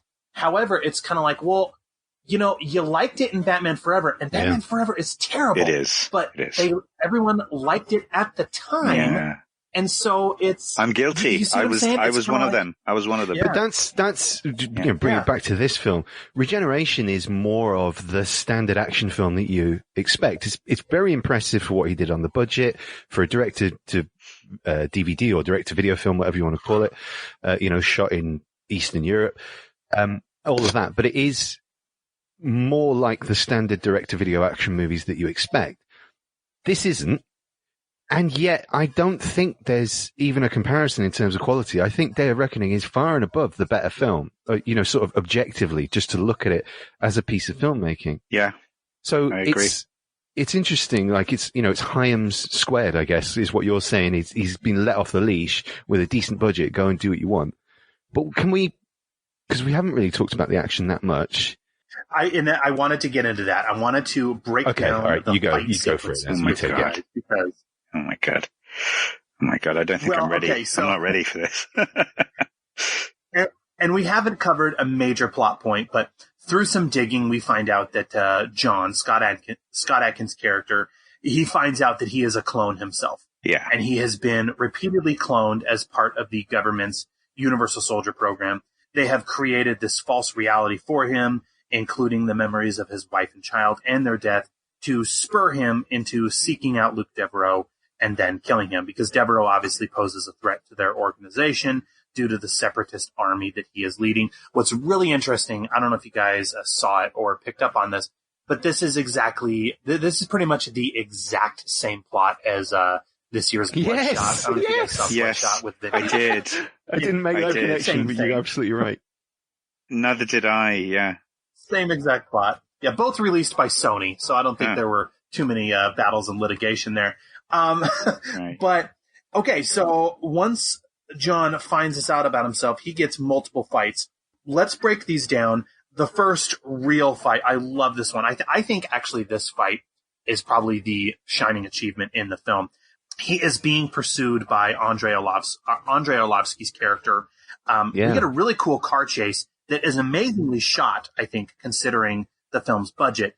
And it culminates in an absolutely brutal fight that takes place inside a sporting goods store. I love this because nothing is off limits as this in this scene. Yeah. I mean, they are using all of the weapons in this sporting goods store, including, I wrote these down, weights, baseball bats, and my personal favorite, medicine balls. I love the scene of Scott Adkins punching the medicine ball, and it just exploding into dust. Yeah. This is, I think, out of all the scenes in the film, this is probably the best. I look at it and no, sorry, I don't look at it. I imagine someone like Scott Adkins looking at a Jackie Chan film and saying, it's, brilliant choreography and all of that, but you'd be dead in 10 seconds if you got hit with all that stuff. And they've put that on film of like, what would be the damage to a human being if you used everything in a room? Yeah. And they can get away with it because they're super soldiers. But I think, I mean, first of all, you're right. The truck chase is cool and gets better as it goes on, ending with that great crash. But the fight in the store, I don't think it's... It was reminiscent of Terminator, actually, that car chase. No, it's not dissimilar, sure. No. But the fight in the store, it's not just the slickest and toughest fight in the film. Oh my God. I think it's genuinely possibly a career highlight for Scott Adkins, who's it's so great. He's a very athletic and graceful performer. But in this scene, he gets more and more powerful as the scene goes on. And he gets that baseball bat fight is really impressive. And he's almost a superhero in that scene. And then you've got there's so many money shots. Like I love the shot where the baseball bat is just lobbed at him and he just catches it. Like, it's almost like a 3D shot. He catches it pointed towards the camera. Yeah. And then they have the baseball bat fight. But punching I don't know if it's a kettlebell or a medicine ball or whatever, it just into dust. It's so cool. It's a great, great action scene, that. What I also loved about that fight, I mentioned the medicine ball, but if you look at the baseball bat, the part about the baseball bat fight sequence that I love is, okay, so once they grab the baseball bats and they go at it, Adkins finally gets the upper hand because he is fully leaning into and embracing his Universal Soldier status.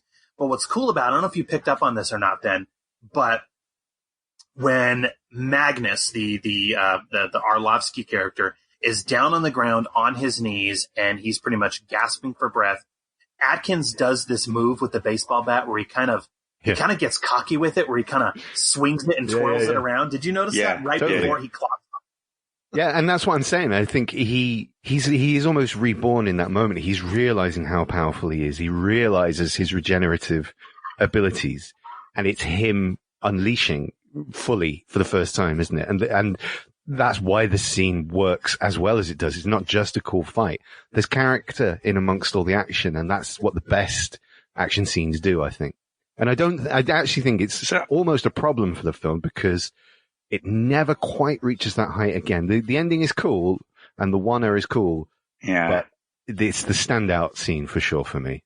Yeah. I mean, I can't believe that you guys have left it for me to say. Like, he slices Andre's head in half like he's using a samurai sword, except he's using a baseball bat. Like, how did I get away with being the guy to say that after you guys just talking like whose mouth is not open at the end of this scene? It's the relief. I've got my knuckles in my mouth and I'm saying, fuck, like, what the hell? Like, that is, and it just, like, you can't do that. So it's like you say, he gets stronger and stronger and stronger. He gets stronger throughout the film. When we meet this character, he's woken up from a coma. We then learn it's like he's just been born. Like, that's what we learn. And, it's weird. He even like spits up some stuff that's like a baby spitting up milk. It's really weird at the beginning. I just realized that at the beginning. And he's leaving the hospital. Kind of going along with Matrix. Yes. Let's tie it back to Keanu. Yeah, if you remember, there's in a Matrix, similarity. Once they get woken up and they see the reality, that they throw up as well? He's gonna pop. Right? He's gonna pop. He leaves the hospital with a cane, and then we see him get more and more powerful throughout the whole film. And that's, you're right, Ben. It's a bit of a peak. And the action doesn't stop from that moment on. I think it's like there's 40 minutes left of the film at that point. And it just continues. There's a bit of a pause when he realizes his fingers have grown back and stuff like that.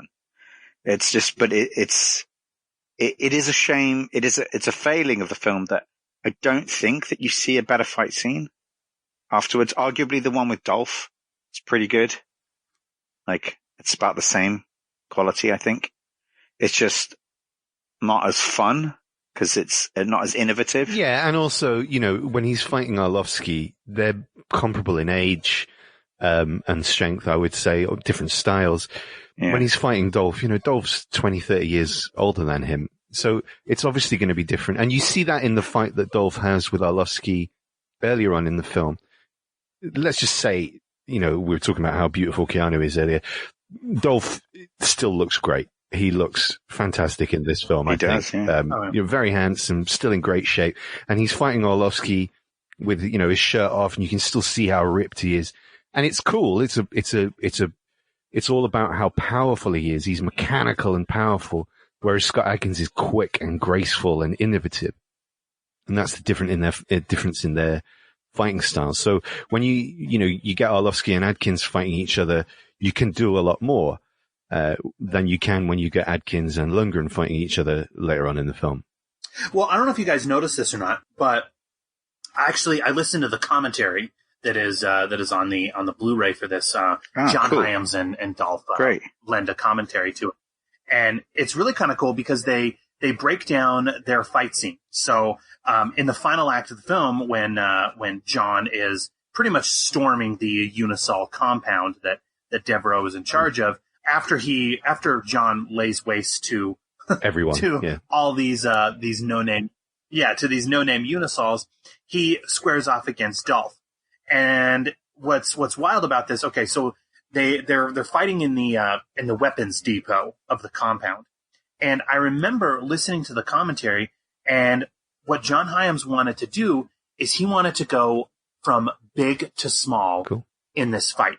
And so if you notice it, okay, when they are doing battle in this weapons, you know, storage area, they go from assault rifles to handguns to machetes and then to knives. Yeah. So they literally are going big to small. And I really liked that. And what's cool about this is because this fight scene is all done with weapons. I mean, there's really not a whole lot of hand to hand as opposed to his fight with Jean-Claude at the end. That one, with the exception of a machete, they do fight over a machete. Oh my God, that's crazy. Is all done pretty much hand to hand. But if we look at the fight between Adkins and Dolph does finally eat it in the end after John plunges. I wrote this down because I was in disbelief at this. He plunges one of the machetes up through his jaw. Oh my God. And head. Another out the top death of his head. It's insane. Yeah, another fine death for Dolph Lundgren. And he's already had a bullet to the chin at that point, hasn't he? Yeah, through his neck. I think. Through his neck. There's a little bit in that really does call to mind the Andrew Scott of the original movie, where Adkins shoves a knife through Dolph Lundgren's hand. Yeah. And Lundgren's response is, "That's the spirit soldier." Yeah, and that's it.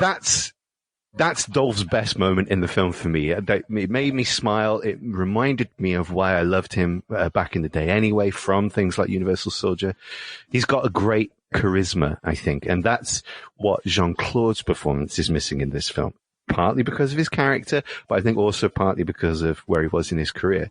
And Lundgren, I always get the feeling like loves to lay on the charm a little bit, loves to lay a bit of humor in there.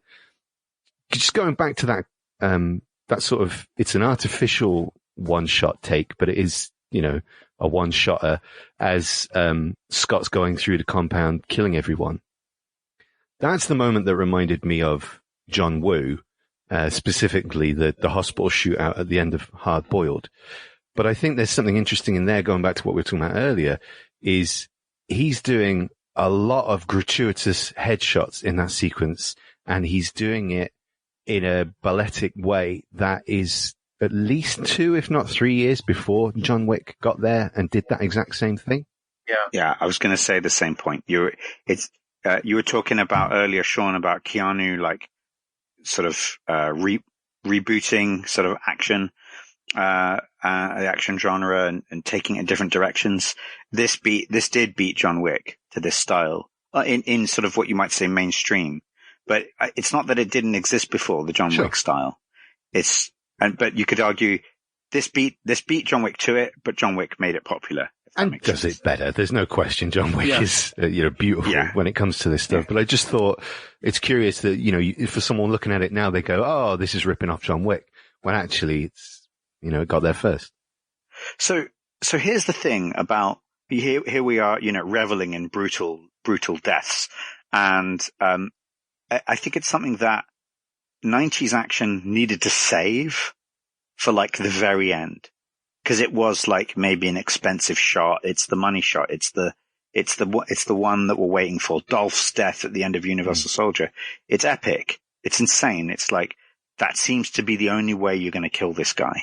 You got this little Jean-Claude Van Damme versus this guy who's juiced up on this psychopathic, rage, and he puts him into some kind of, baler or harvester or something like that, and just shreds him to pieces. And you just think, oh, how can you ever come back from that? And then of course you get, cloning is that's the thing that saves everyone from it. But I have just through talking with you guys now, I'm having this idea that like, we lose that. That's something that we lose. It's like everyone gets killed in a sort of epic way. And we just get sort of epic death after epic death. And I'm wondering what impact that has on, the final deaths or the feel of the film. Does it soften it somehow, or do we just want more and more of it because we're bloodthirsty maniacs ourselves? What is it that's going on there? Well, I was gonna to kind of answer that question. I was actually going to read a couple of bylines from a couple of the reviews as we close this up here momentarily. But before we get there, I mean, and we've already talked about Adkins' fight with Luke Devereaux at the end, but I'll just quickly recap it for us. So as where the Adkins-Lundgren battle was mostly with weapons, here again this fight is mostly hand-to-hand, with a machete being intermittently used. Jean-Claude is sporting a wild look here. We've already mentioned that. And again, another interesting narrative and artistic choice. Devereaux, he basically gives up the fight. He allows John to kill him. Really kind of cool because he sees that there's going to be no end to this never-ending cycle. And it's almost kind of cool because he looks at John as being a worthy successor. And so that is why he allows John to plunge that machete in him. I will admit it. I think the reason why the fight looks cool is because it's shot cool. But again, I don't think that Jean-Claude was really on set for much of this fight. This is pretty much Adkins fighting a stunt double. There's a couple of things there. It's again going back to the decision to make Devereaux the antagonist in this.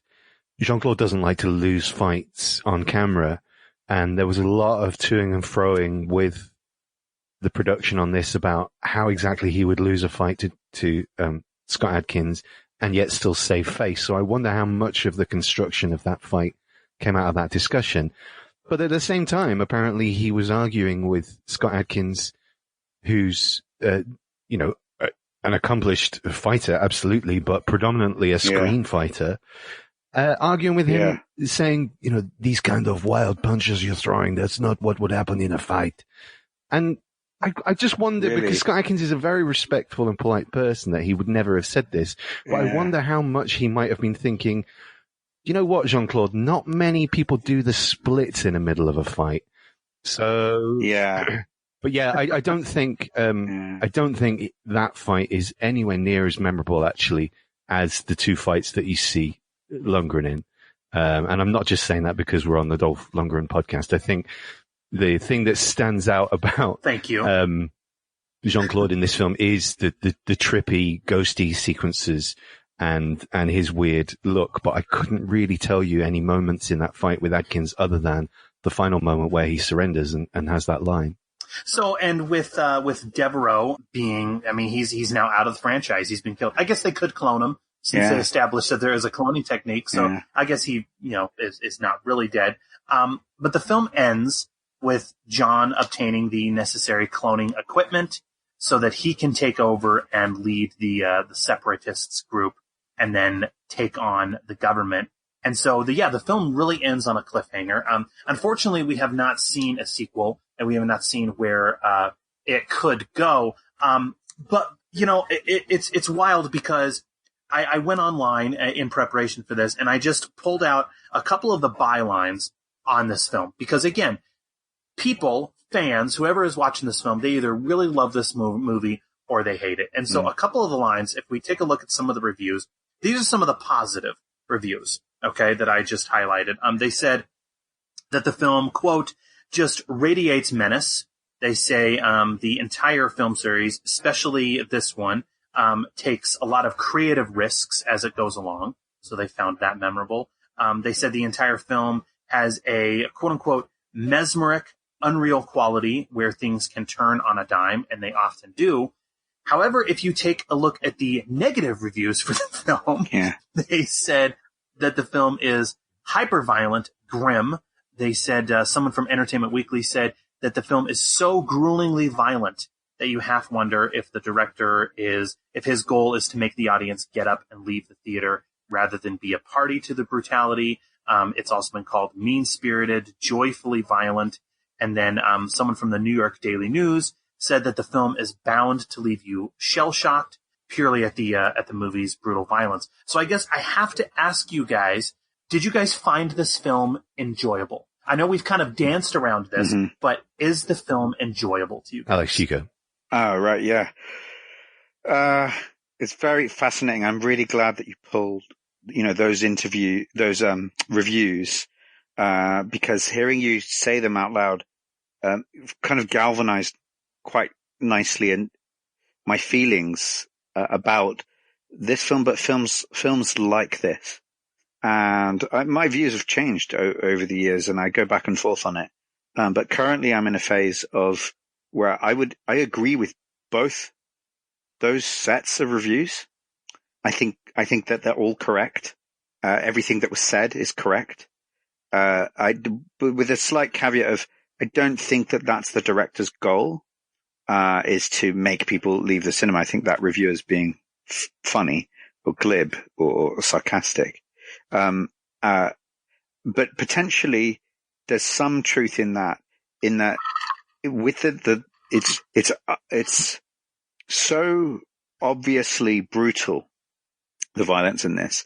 And forgive me for making the point so many times, Sean. I hope doesn't ruin, the thread of the discussion, but it feels real. It's taken a concept for me and said, this is what it would actually be like. Death and killing and soldiering, and it's not nice. It's not pretty. And it seems like the director has said that and gone, oh, you think this is fun? This is what it would be like if you had a group of soldiers who are cloned, implanted memories. They're dogs. They're even referred to as dogs at one point. And they have that kind of hierarchical pack structure. When an alpha is present, the betas they avert their gaze, and it's been, that aspect of mammalian culture has been clearly studied or looked at, or at least referenced by the writer and director of this film. And I think although it's not pleasant to watch, it's not enjoyable, in many respects. It's not, you can't say, yeah, that's fun. I really like seeing it. I think it's an accurate telling of what a universe where this kind of thing is going on, what it would be like. And arguably there's something worse for me, from a moral standpoint, of putting the kitsch, cheesy spin on this kind of warfare. And so I'm in two minds. I hope I've made it clear about whether or not this is enjoyable. I enjoy it for the commentary it's making on violence. I do think that's what it's doing. I don't enjoy watching everything that I saw on screen. But I think that it's making a point, perhaps too subtly. I think it's a good movie, because of all the things we've already said. But for my own personal enjoyment, I think I can go without seeing another movie like this for another 7 to 8 years, which is how long it's been since I've seen this. I don't think I need to see films like this very often to remind me how wrong and how brutal this kind of violence is. And I do think it was treated well. I think the story does tell us. It does tell us this story. And there is still that, 15-year-old in me who thinks, yeah, that's fucking cool when somebody's head gets knocked off with a baseball bat. So I've got these mixed feelings of just like, I can access that part of me, but then the realism of this film makes me second guess my enjoyment of the violence. So yeah, so I hope that wasn't too long-winded an answer, and I hope it does answer your question here. Ben, I'll go to you. Do you find this movie enjoyable, and what do you think? Would you give it a recommend at the end of the day? Yeah, enjoyable is a really difficult word. I think when it comes to the violence, I would simply say look at the films that Hyams is referencing, Apocalypse Now, The Shining, Manchurian Candidate. Do you find the violence in a Kubrick film and a Coppola film enjoyable, or does it serve a higher purpose? That's the comparison. You can't compare the violence in this to the original Universal Soldier movie, which is glamorizing, gore, fun for our entertainment. The violence in this is ugly and difficult. There are other things in the film that are also difficult to watch. I mentioned the stroboscopic sequence, obviously the torture of a family and the death of a child. So enjoyable is a really difficult word. I admire it. I think it's really interesting that John Hyams swung for the fences.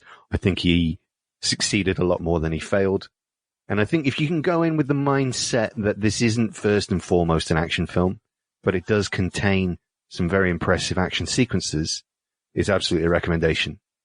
I think the sort of higher stuff, the more aspirational stuff that Hyams is going for, he's not 100% successful in. And I hope that he gets another opportunity to do something more like The Manchurian Candidate than a standard DTV action movie. But I do like the film a lot, and I think it's got some of the best sequences in the franchise. I think it's probably my second favorite in the franchise behind the original, because I still like guilt-free, gory action films. Yeah, so okay, I have to ask you now then, okay, as a Dolph Lundgren film, where do you guys stand? Would you recommend it on that front as well? A trickier proposition, because I think he's great in the film. But like you said, he's in it for maybe 5 minutes. So if you're sitting down to watch a Dolph Lundgren film, this ain't it. I think if you're a Dolph completist and you want to see him in a couple of good fight scenes and having some fun, definitely a recommendation. If you want to see a really good Dolph Lundgren performance, go and watch Creed 2 instead. Yeah, I mean, I think I have to say the same thing as Ben for Dolph. But also, I don't know, Sean, if you're doing star ratings in terms of recommendations, I don't know if it matches everything I said, but I'll give this 3.5 stars. Like, it doesn't quite get to 4 stars for me, because it wasn't as much fun as I would have wanted it to be. The plot isn't sophisticated enough for me to get really into it. Although I do really like the twists it takes. It keeps you guessing. But yeah, it's not a Dolph film. It's not a JCVD film either. It's not. It's a Scott Adkins They're film, incidental to the film. It's a Scott Adkins film, yeah. Yeah. Well, and Ben, I have to ask you real quickly. We touched upon it earlier, so I'm just curious on your thoughts. You mentioned Creed 2, which I think has a fantastic Dolph Lundgren performance. But I have to ask, okay, assuming they do a Creed 3, how are you going to feel if they do another, what is ostensibly a Rocky movie without Rocky? How do you feel about that? Yeah, I had some mixed feelings about it. I think I think it's time. I think, Michael B. Jordan certainly has done enough to prove he's the star of the franchise, and he is a megastar. The thing that really won me over, because I love the Rocky films and I love Stallone, do I want to see a Creed 3? Not sure if there's a story to tell, but they are giving it to Michael B. Jordan to direct, and that really excites me. Whoa. Yeah, so... Whoa. Yeah, I'm quite happy to see a Creed film without Rocky in it. I just hope they find a story. That's all. Yeah, I agree. I think a lot of the heavy work is going to be in terms of the writing on that one. But with regard to this one, Universal Soldier: Day of Reckoning, I'll get my recommend out of the way. Yeah. I do think, I look at this. This is actually my third time seeing this. I saw it when it first came out. I remember I ponied up $10.99 to rent this on demand, because it was one of those high profile on-demand releases. I watched it again when I bought the Blu-ray because being a Dolph completist, I had to own it for my collection. And then I watched it again for this viewing so many years later. I will say I think this is an interesting one to look at. It is artsy, it is surreal, it is avant-garde and unique. And these are all characteristics that you don't normally see in an action film starring Jean-Claude Van Damme and Dolph Lundgren. Even though they are in, only maybe 10 minutes total of this entire film, these are just not things that you would see in one of their movies. So I will say, because it is attempting something new, and it is siphoning off into a new direction, I think it's notable for those reasons. Plus, it's a real showcase for Scott Adkins, who is easily, I think, one of the best and hardest working actors in the genre today. Having said all that, boy, this is a very violent and unsettling spectacle, which is weird hearing from, me, considering some of the other movies that I've reviewed on the show. But this is violence at a whole other level. And I think it's certainly going to disturb the casual viewer. And it's going to probably alienate fans of the original Universal Soldier film. Even fans of Jean-Claude Van Damme, I think, are going to be a little turned off, considering his character is in stark contrast with the original Luke Devereaux. I will say real quick, on my previous episode, David Ullman, who joined me for Regeneration, he was turned off by that film because he was a fan of Jean-Claude Van Damme from the Bloodsport to Time Cop era. And if you looked at Jean-Claude Van Damme in that era, he was just a charming, charismatic guy who was constantly smiling in his films, you know what I mean? And then if you go into a film like Regeneration, where he is barely even speaking, I think he even used the term, his lids are half closed, and then you go to this film, fans of Jean-Claude Van Damme, I will say, are not going to enjoy this film. Not just because of, his lack of screen time, but just because of how dark this is. So I think if you know all of that going in, then I think there might be something of interest here. The film is maybe not enjoyable, but certainly I would say an experiment that is commendable for everyone jumping on board for and taking part in. Well said. Yeah, I agree. Yeah, very well said. And it's certainly I think it's a boon for the action genre, to have a film like this. And I think it does lay the ground for taking violence in different directions. And I do think that, the more sophisticated commentary is there if you're looking for it. But it's an interesting point I think all three of us have made in different ways, that it's actually the older films that glorify violence, not films like this. I think this shows that films like this show the consequences. Yeah, this is not a cartoon. That's what it's not. No. Yeah. And it's a weird, I do find it a weird, cartoon. Yeah. I do find it a weird take that somebody would see this and say it glorifies violence. I think the opposite, it shows the consequences. And yet it is being put on screen and being shown in a way that could be argued glorifies it. Why do we need to watch this kind of thing? It's like, but in every other action film, it's sanitized. So what do you want is what would be my comment to anyone saying is like, if you can't, I don't think you can have your cake and eat it when you're talking about the rightness or wrongness of portraying this kind of violence on screen. Like, and I'm in two minds. Like sometimes I'm watching things like this saying, should I be watching this? Is this something I should actually be looking at? I don't know if I want to, and I'm at that stage in my life where I'm seriously contemplating whether I should be skipping certain things and not really watching these kinds of things anymore, because I've understood more and more as I've got older the consequences of these things. And that is a large part of what the Ornithology brand is. If you don't mind me making a reference to that, Sean. I was going to have you guys plug your show here in a minute. Well, so. I don't know if this is a plug for it, but it's certainly something that we noticed in Arnie's career.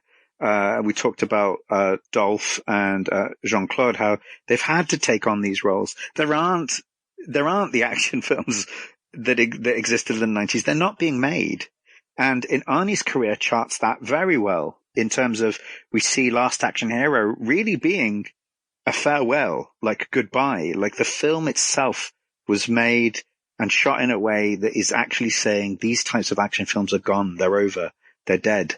And you can even see like Planet Hollywood, its success and failure as being evidence of this is action stardom at its peak. And, you want to buy into this and come and have this restaurant experience with all the props surrounding you. Like, here you go, come to Planet Hollywood. And then it fails. Like a few years later, they sold it, I think, really quickly. They didn't want to have anything to do with it. And it's interesting that Arnie was aligning himself not with the, if you want, the foreigner action heroes like Dolph and JCVD, although he had some affiliation with them. He actually aligned himself with the Americans. I think that's an interesting move as far as Arnie's concerned. And Arnie himself struggled to find his place again in cinema. And I'd argue that a film like Maggie is Arnie's regeneration, if you want. It's not, I mean, it's not an action film, but just in terms of this 90s action hero superstar trying to do something that's more contemporary and seeing how he fits in a world like that. And all the reasons why you said you'd be disappointed as a Dolph fan or a JCVD fan or even a Universal Soldier fan. I think the same thing applies for, I think, any aging icon. And Keanu too. Like, it's a question that we address, when we look at, the Bill and Ted, the latest Bill and Ted installment of, do we get what Bill and Ted fans want from a Bill and Ted movie? The answer is yes. And I think it's something, yeah, well, okay. There you go. Don't listen to the episode. And I remember going back through your archive and I remember listening to your review of Sabotage. Right. With Arnold. Yeah, that's better than Maggie. Sorry. You got it. That's the one. Yeah, no, I agree. I think Maggie is as well, but Sabotage with regard to Sabotage, I mean, Sabotage is just, I mean, it is so vulgar and it is so insanely violent and just very mean-spirited, like this film as well. And so, you watch it and it's almost kind of shell-shocking in a way because you watch it and you're thinking, wow, like, this is the darkest Arnold has ever gone. And that's saying something considering in a film like Commando, he kills like 200 people. Yeah, that's the point. That's so weird. Is just so mean spirited and insane. But kind of like your show, like this show, I think it's a real treat going through an actor's entire CV and seeing them take these chances that they are. Before I let you guys go, is there anything else that you guys want to give a plug to or give a shout out to? What else are you working on? I would not be able to sleep tonight if I came on to the Dolph Lundgren podcast and didn't mention my favorite Dolph Lundgren movie of all time. Oh, please Showdown in Little Tokyo. Yeah, absolutely. I adore that movie. Yes. It's one of my favorite 90s action movies. It's not even 80 minutes long. It's only just over an hour, I think. Amazing dialogue, wall-to-wall action. And one of the things that we haven't mentioned about the Ornithology is we took a change of direction. We did our own Day of Reckoning in a way in season 3, and we did Forgotten Films from the 80s. If we return to that and do the 90s, Showdown in Little Tokyo is absolutely getting watched by the Ornithology and talked about. It's Forgotten Films is kind of like the Forgotten Ornithology season, which we've put to rest, but we will return to it. It's not over. And we're going to do a decade at a time when we return to it. If we're struggling to find an actor for our next season, I think we're going to return to Forgotten Films, in between, if that's the case. So that might be the next season. But I haven't seen Showdown in Little Tokyo. And this is one of the things I love about doing this. And I'm not sure, Sean, if you've actually seen already all of Dolph's films before you started this, but I love following actors this way. Yes. You have already. Yeah. One of the things I'm getting out of this. But going back through. Yeah. Yeah. Going back through a retrospective lens has been a lot of fun because I'm noticing and seeing, new things. Yeah. That's I'm getting to see the guy try, I'm getting to see Dolph trying new things with his career. So you've already done. That I probably didn't pick up on the first time. You've already done a Showdown in Little Tokyo. It was the first episode I listened to. Yeah. Oh, right. I've got to check it out. I've got to check it out. Yeah, my audio was not. Yeah, that was back. My audio was not super solid. I think then, I'll watch it and then check out your episode. That's what I'll do. Is that what you recommend to your fans, to watch the film and then listen to the episode? Is that because we try and get our fans to do that? That's the first time I've been asked that. I haven't thought about that. Right. I guess when I do the recommendation at the end, I guess I kind of do it as, okay, if you're listening to this episode, then watch the film. I see. Yeah. Hopefully anyone who listens, all 10 subscribers, I imagine that they may have already seen these films already, and then they're listening to the episode, and then I imagine maybe going back through and watching it again. I don't know, but yeah, I think hopefully the show can be enjoyed on either of those fronts, either of those levels. So, and I'm really glad that the host of the Dolph Lundgren podcast and the hosts of the Keanu Reeves podcast, we can say, were able to join forces to discuss this particular film. This was thank you, Sean. And please, we haven't plugged it. Please go and find The Arnithology. That's all you need to look for.